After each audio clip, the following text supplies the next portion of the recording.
Elections complete हो गए, exit polls आ गए हैं। देखा गया है कि इस बार तो कुछ एग्जिट पोल ऐसे हैं जो कि टीएमसी को क्लीन स्वीप दे रहे हैं, तो कुछ बीजेपी को भी दे रहे हैं। इसे कैसे देखते हैं? पहले तो बात है कि इतनी उतावले होने की कोई जरूरत नहीं है। सब 4 तारीख तक वेट कीजिए।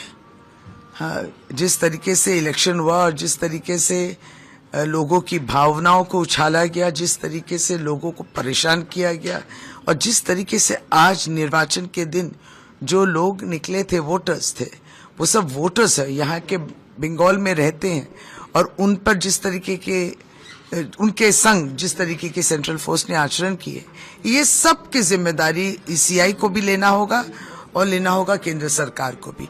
यही आज बंगाल देखने को मिला है। 4 तारीख को ये बंगाल की जनता, जिसको कुछ बहुतों को आपने वंचित किया वोट देने से, और जो वोट देने गए थे उन पर जिस तरीके का आचरण हुआ, अपमान हुआ है, ये सब का जवाब 4 मई को। अब देखिए, एग्जिट पोल्स तो बाजार तो गर्म करना है। ऐसे एग्जिट पोल्स हम लोग पहले भी देखे हैं, जो एग्जिट पोल्स एकदम तृणमूल कांग्रेस को डुबा रहा था।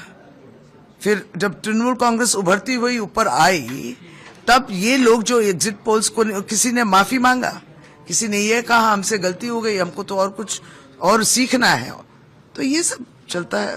हालांकि दीदी ने दावा किया है कि 2/3 मेजोरिटी से फिर से टीएमसी एकदम जरूर आपको जमीनी स्तर पे रहने से और एकदम निष्पक्ष रूप से अगर आप एग्जिट पोल करें तो आपको निष्पक्ष मूल्यांकन भी मिलेगा। एक क्वेश्चन, और ये फेज 2 में एक व्यक्ति की मौत हुई है। इलेक्शन कमीशन का कहना है कि बीमार हो गए थे, उम्र थी उनकी, जिसकी वजह से उनकी मौत। नहीं तो इलेक्शन कमीशन मानने से उसी को हम भगवत गीता मानेंगे, ऐसा भी तो कुछ बात नहीं है।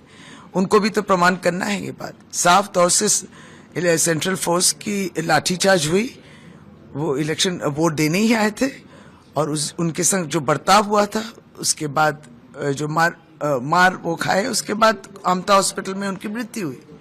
यही सही है और इसी ब्रुटैलिटी और इस अत्याचार के विरुद्ध ही हम लोग कह रहे हैं कि आज केंद्र सरकार, भाजपा की सरकार ने अपनी वाहिनी को छोड़ दिया। उसका नाम था सेंट्रल फोर्स। उनका ये काम नहीं है, लेकिन उनके द्वारा ये काम करवा रहे थे। बीजेपी हारेगी।